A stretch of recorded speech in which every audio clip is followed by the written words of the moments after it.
أعوذ بالله من الشيطان الرجيم. بسم الله الرحمن الرحيم. يسبح لله ما في السماوات وما في الأرض الملك القدوس العزيز الحكيم. هو الذي بعث في الأميين رسولا منهم يتلو عليهم آياته ويزكيهم ويعلمهم الكتاب والحكمة وإن كانوا من قبل لفي ضلال مبين. وآخرين منهم لما يلحقوا بهم وهو العزيز الحكيم. ذلك فضل الله يؤتيه من يشاء والله ذو الفضل العظيم.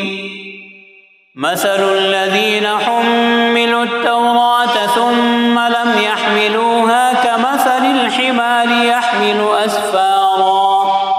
بئس مثل القوم الذين كذبوا بآيات الله والله لا يهدي القوم الظالمين. قل يا أيها الذين هادوا إن زعمتم أنكم أولياء لله من دون الناس فتمنوا الموت إن كنتم صادقين ولا يتمنونه أبدا بما قدمت أيديهم والله عليم بالظالمين.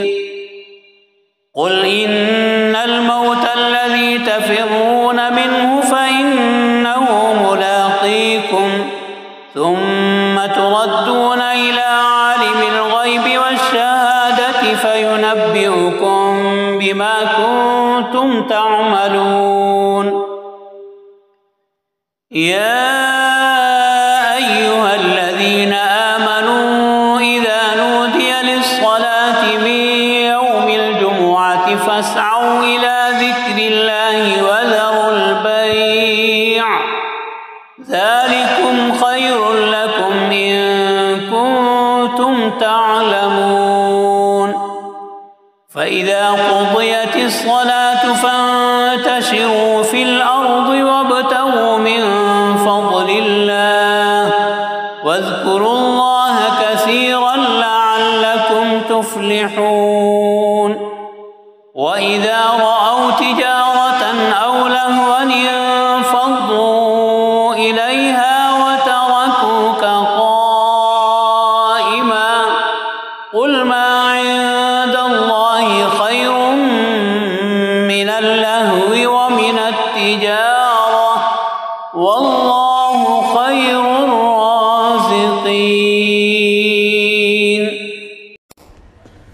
Thanks for watching. Don't forget to like, comment, share and subscribe to Al Wahid channel.